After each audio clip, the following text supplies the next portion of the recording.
Niat hati ingin meluluhkan hati umat muslim agar percaya bahwa Yesus sebagai satu-satunya Tuhan. Namun apa daya, Yesusnya ternyata sholat di Ka'bah. Inilah Mualaf Channel dalam program 3M.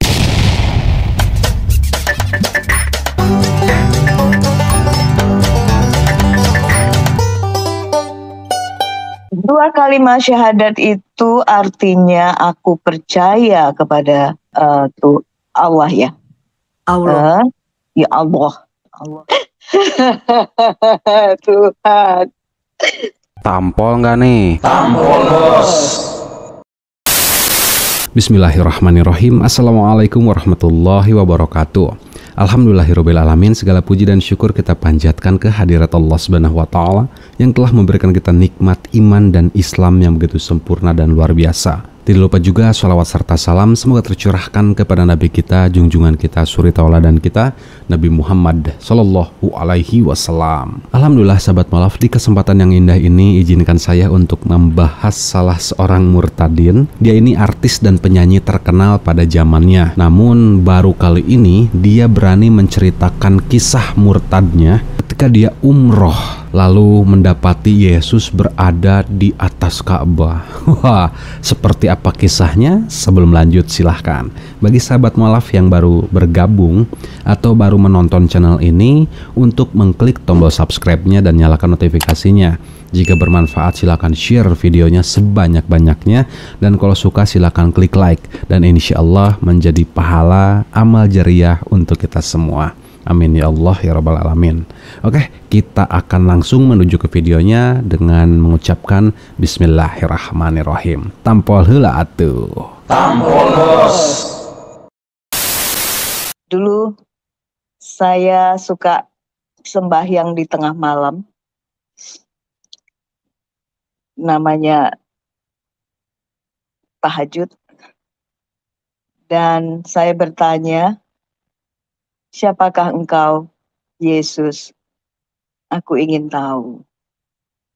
Dan saya berdoa apabila saya tidak berdosa mencari tahu tentang Yesus Kristus, tunjukkan saya, siapakah engkau?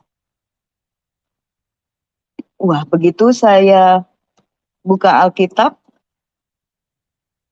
itu langsung dapat ayat Yohanes 1. Dan saya baca pada mulanya adalah firman. Firman itu bersama-sama dengan Elohim. Firman itu adalah Dia. Dan semakin saya tertarik ingin tahu, yaitu pada saat saya sekolah SMA Kristen Metodis di Medan. Saya boleh bawa Alkitab pulang ke rumah. Sehingga saya semakin mencari tahu, semakin ingin tahu dan mengenal siapa pribadi Tuhan itu. Ada yang aneh. Mendingan markimpol. Mari kita tampol. Tampol, bos. Ini aneh ya guys ya. Waktu dia berdoa katanya ya, sembayang di tengah malam atau tahajud meureunnya, tiba-tiba dia bertanya, siapa engkau, Yesus? Aku ingin tahu. Waduh. Bu, ibu, tolong jangan terlalu banyak mengkonsumsi daun kecubung sebelum bersaksi. Umat muslim gak mudah dibodohi dengan cerita ibu, tenyambung, rarai bu sakuan. Terus ibu membuka Alkitab katanya, membuka Bible, lalu menemukan Yohanes 1 ayat 1. Pada punya firman itu bersama-sama dan Allah, firman itu adalah Allah. Kacau pisan karena dia bilang begini, ketika dia masuk SMA, dia sekolah Kristen, baru mendapatkan Bible dan dibawa pulang. Cing ya, orang yang sehat dan waras pasti paham dari mana dia dapat Bible, karena dia bilang setelah sholat tahajud katanya dia membuka Bible, padahal Bible-nya dia baru dapatkan ketika dia masuk SMA di sekolah Kristen. Ampun, nggak bodor. Parah emang. Tapi kita akan lanjut ke videonya yang berikutnya. Aneh juga sih statementnya ya. Kita dengarkan. Keluarga saya pasti kaget karena ibu saya tidak menyangka kalau anaknya disekolahkan di SMA Kristen Metodis. Akhirnya tertarik untuk belajar tentang Yesus. Itu Yeshua. Bentar ya. Ini ada keanehan yang cukup hakiki. Keluarganya kaget dan ibunya tidak menyangka kalau anaknya bersekolah di sekolah Kristen Metodis. Astagfirullahaladzim. Pertinyiin nih pertanyaannya.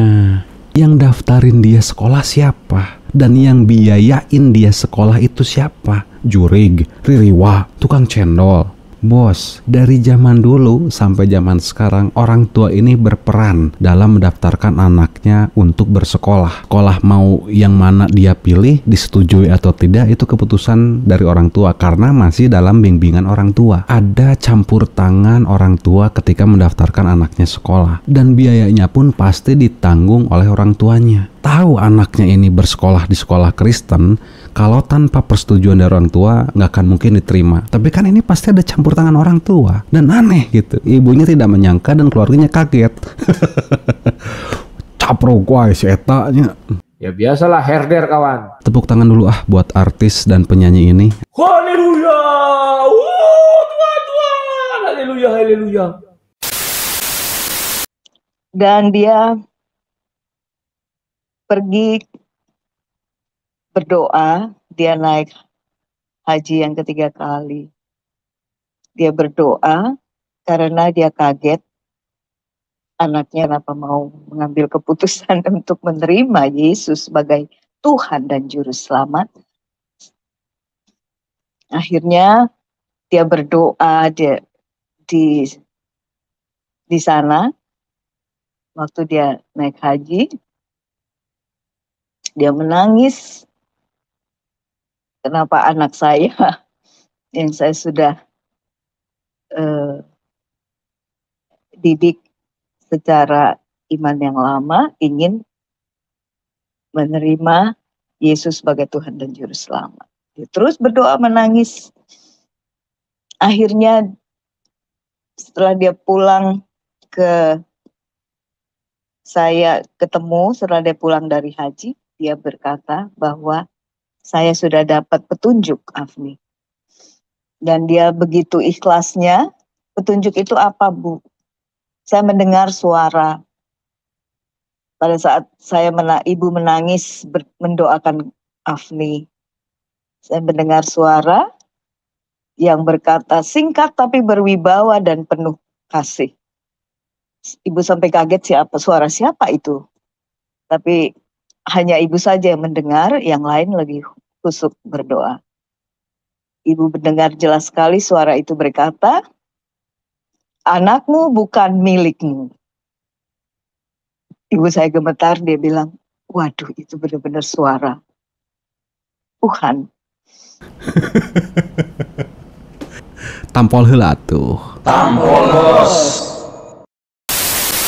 Efek terlalu banyak mengkonsumsi kucubungs. Naik haji yang ketiga kalinya karena ibunya kaget mendapati anaknya sudah menerima Yesus sebagai Tuhan dan Juru Selamat ketika masuk SMA Kristen Metodis. Akhirnya dia berdoa ya, naik haji dulu, terus berdoa di depan Ka'bah mungkin. Lalu ketika berdoa itu gemetar mendengarkan suara ya yang katanya adalah suara Tuhan. Wow, ini naik haji 3 kali, kaget anaknya sudah menerima Yesus sebagai Tuhan dan Juru Selamat, tiba-tiba mendengar suara Tuhan.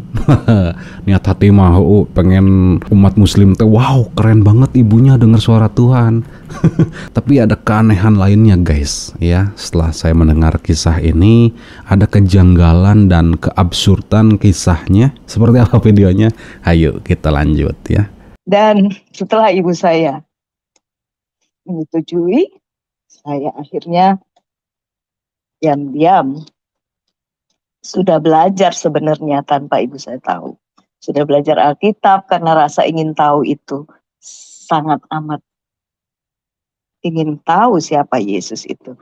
Dan singkat cerita memang prosesnya lama ya, 3,5 tahun kemudian, yaitu dari tahun 70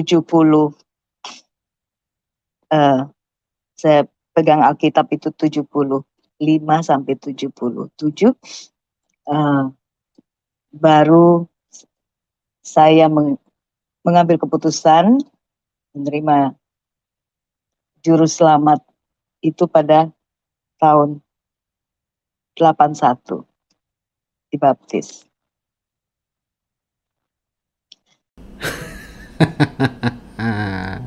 Ngeunaheun ieu jeung ditampol. Tampol bos. Nah loh ya, di awal dia bilang ibunya kaget kalau dia sudah menerima Yesus sebagai Tuhan dan Juru Selamatnya. Akhirnya ibunya pergi naik haji dan berdoa lalu mendengarkan suara Tuhan. Betul ya? Tapi di akhir dia bilang gini, diam-diam dia sudah belajar Alkitab lama tanpa diketahui ibunya.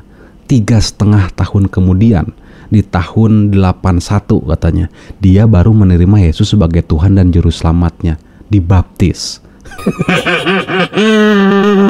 Ini kalau ada orang Kristen sehat dan waras, pasti akan kaget mendengar ini, karena sudah ketahuan bohongnya, ngibulnya, dan kehaluluannya yang tingkat tinggi. Kalau memang dia belajar Bible atau kitabnya secara diam-diam, tanpa diketahui ibunya, bagaimana ibunya bisa tahu dan kaget kalau anaknya ini sudah menerima Yesus sebagai Tuhan dan Juru Selamatnya? Kan liar, aneh, absurd, gak nyambung. Berarti kan ada karangan, ada hayalan yang dibuat-buat supaya meluluhkan hati umat muslim dan juga umat-umat Kristen yang tidak tahu apa-apa tentang hal ini. Kalau aja teman-teman Kristen dan kita nih sebagai umat muslim menganalisis terus mendengarkan dengan seksama bagaimana kisah si artis ini, kisah si ibu ini yang jelas-jelas sungguh sebuah karangan yang nyata. Seolah-olah kisahnya ini terjadi real pada saat itu. Dan di tahun 1981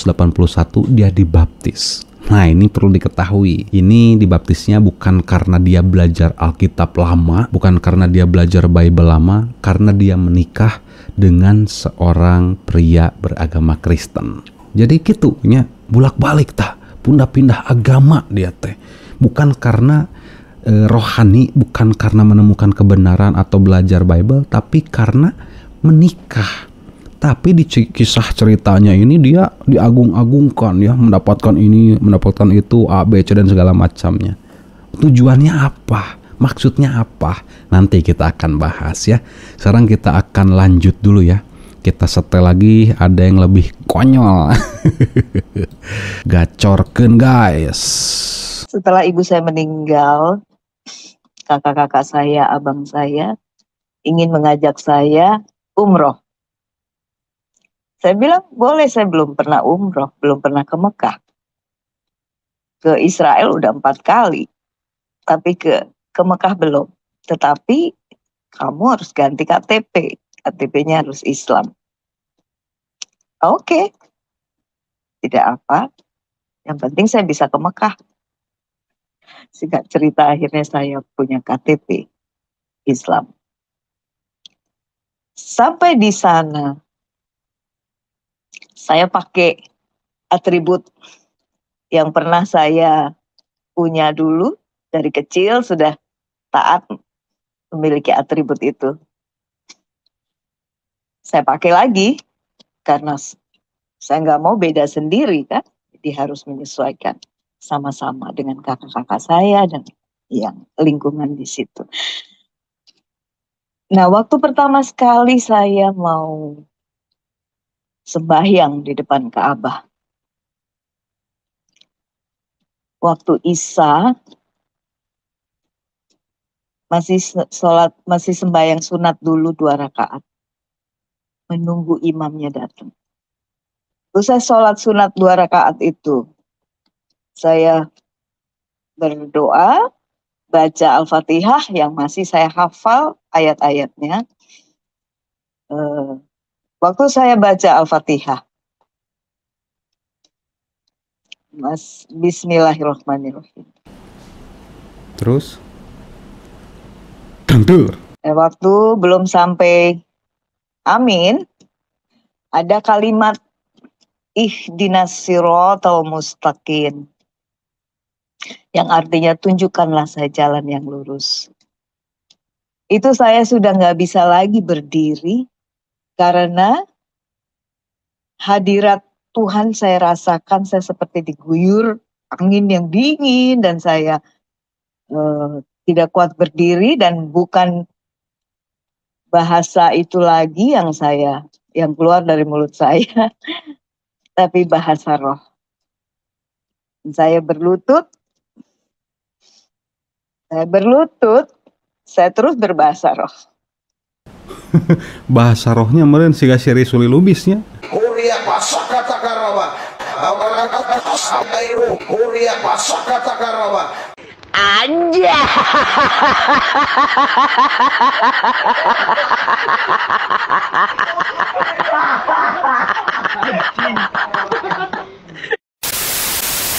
Si raba-raba malah kalah belayu, kita orang beli bala-bala, sugi kita beli bala-bala. Tampol heula atuh. Tampol bos. Oke, terus ya, makin kesini makin aneh ceritanya guys. Sholat sunat dulu 2 rakaat cenanya. Ya kita tanya, nya cing, bacaan niat sholat sunnah sebelum sholat fardu apa gitu. Udah pasti ngahuleng dia ya, ngelamun terus tiba-tiba keluar asap dah dari rambutnya. Al-Fatihah saja ngeblank, cuma sampai ayat ke-6. Mana salah deh kan bacaannya. Ihdinas syirotol mustaqim cenah. Aduh, artinya tunjukkan saya jalan yang lurus. Selalu ini yang menjadi jurus mereka, selalu ini yang menjadi statement mereka bahwa jalan yang lurus itu adalah Yesus. Pasti dah ke situ arahnya. Coba gitu ya dengan cara yang lain, jangan Al-Fatihah ayat 6 ihdinas syiratal mustaqim aja gitu loh. Coba dengan kisah yang lain, dengan ayat di dalam Al-Qur'an yang lain. Contohnya misalnya tabat yada abil habi wa tab, saya selana ronza talhab, di situ saya melihat Yesus. Tah, eta baru ya, unik, aneh, luar biasa. Kacau memang ya cerita pada murtadin ini. Terus ketika dia nggak kuat berdiri katanya, meren cek orang maruku ya, kata kita maruku atau sujud gitu ya, dia seperti diguyur angin yang dingin, meren diguyur teku air dihembuskan angin. Aduh kumaha artis senior teh euy, teu apal kitu patut. Air itu diguyur, angin dihembuskan. Pemilihan katanya ini harus tepat dong Bu, jadi nggak buat kita ini geleng-geleng kepala mendengar kisah ibu gitu. Nah, ada kisah yang lebih lucu lagi ya. Dan saya merasakan hadirat Elohim itu, Tuhan yang maha hadir itu. Dia hadir di situ. Saya tidak kuat berdiri lagi. Waktu saya berlutut dan terus di dalam hadiratnya. Di situ saya seperti melihat, padahal saya sujud. Mata, muka, kepala saya sujud. Mata saya tidak melihat ke Ka'bah. Saya diberi vision itu namanya. Ternyata itu baru saya tahu itu penglihatan. Saya melihat Yeshua HaMashiach di atas Ka'bah. Cahayanya luar biasa. Dia membuka tangannya lebar dengan jubah putih, cahayanya memantul ke lubang tangannya. Di situ saya tahu lubang paku di tangan Yeshua HaMashiach adalah di sini, bukan di sini. Dulu saya pikir di sini. Ternyata yang saya lihat, cahaya itu menembus ke lubang paku di tangan Yeshua itu ada di sini. Saya nggak kuat lagi, terus berdoa di dalam roh. Saya berdoa terus di dalam roh sampai akhirnya selesai.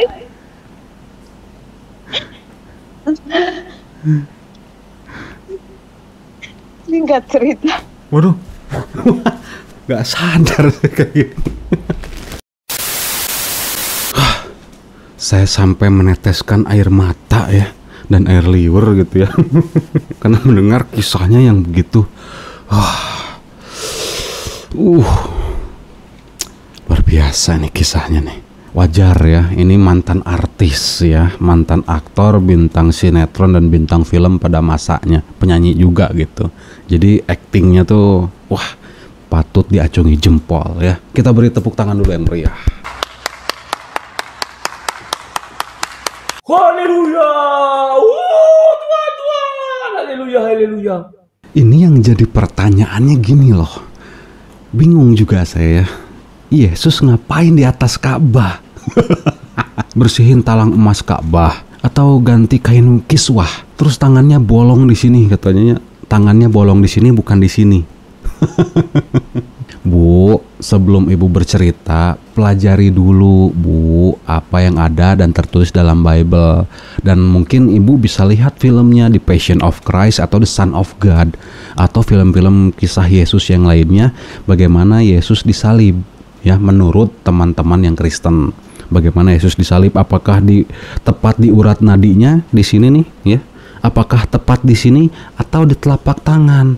Nah, ibu pelajari hal itu sebelum ibu bercerita, karena bertentangan dengan sejarah yang ada tertulis menurut orang-orang Kristen. Karena ini yang ditunjukkan banyak bahkan kepada Thomas, jika engkau tidak percaya, colokkan tanganmu ke dalam tanganku, katanya. Dicolok takut Thomas, bolong cenah.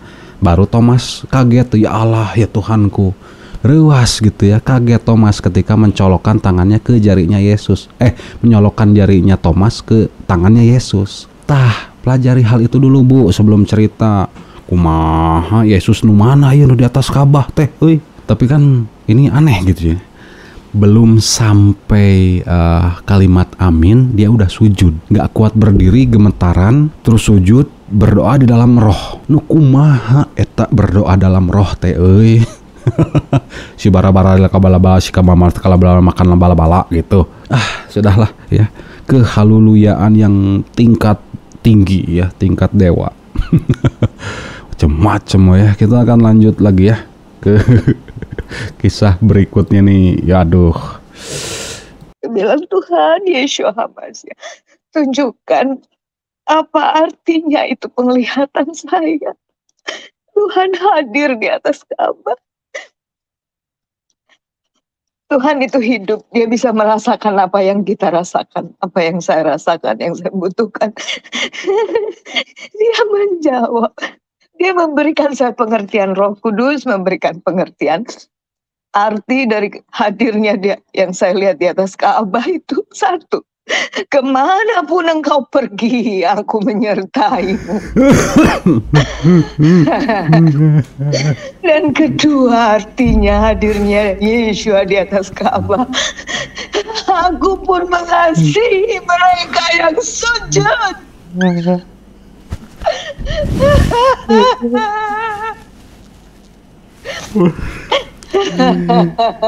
Tuhan, dia rindu untuk kita selalu di dalam hadiratnya. Karena Bapa menghendaki. Udah? Cuma segitu? Terame, boro udah didramatisir nih saya ya. Kisahnya cuma sampai situ, udah katanya, karena Bapak menghendaki. Aduh, keren parah. Nih luar biasa, keren parah. Ini kalau bisa kita kategorikan, ini Murtadin the best of the year. Penghayatannya, penjiwaannya, pendalaman karakternya, auranya, suaranya. Wow, ya. Luar biasa nih artis ini satu nih. Wajar ya, pernah menjadi film di layar lebar dan TV nasional pada saat itu. Penyanyi juga. Jadi tidak diragukan aktingnya yang luar biasa. Wow. Tapi nggak sampai situ ya.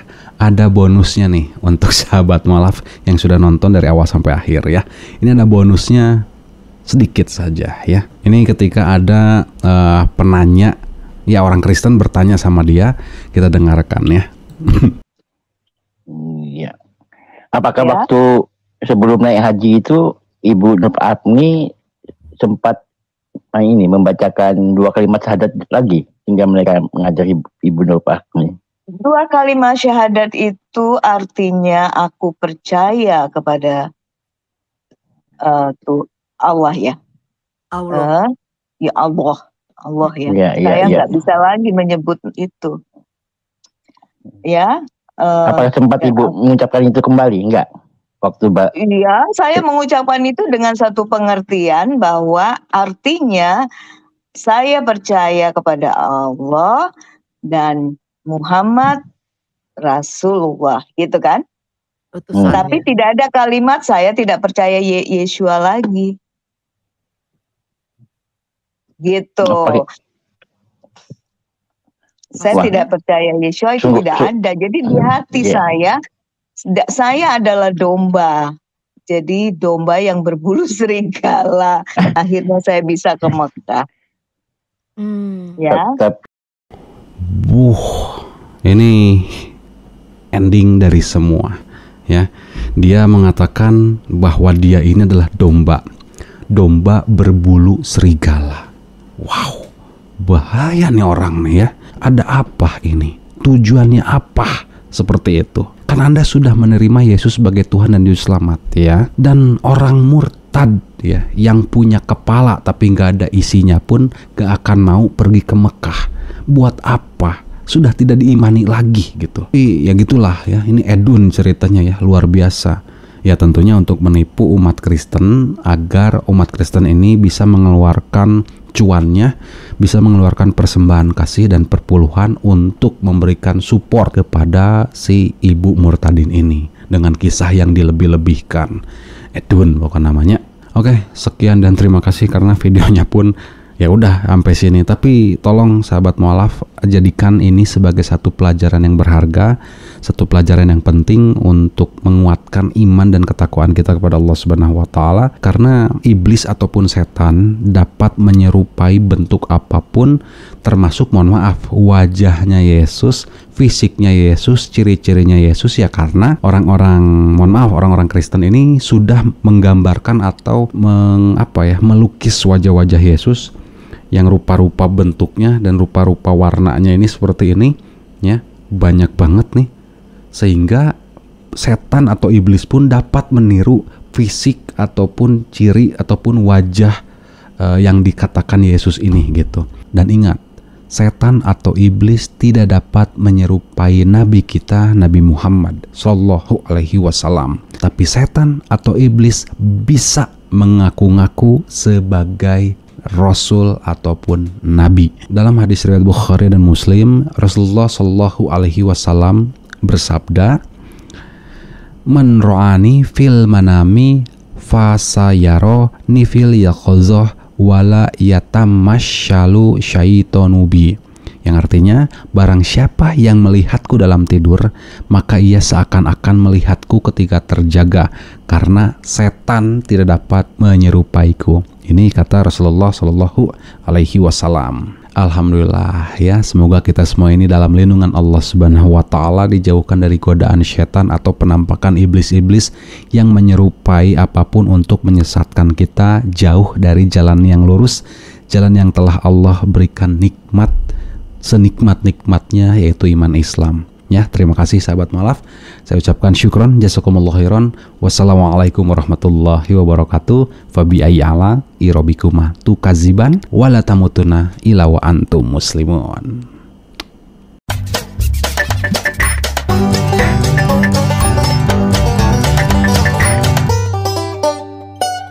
Tampol nggak nih? Tampol bos.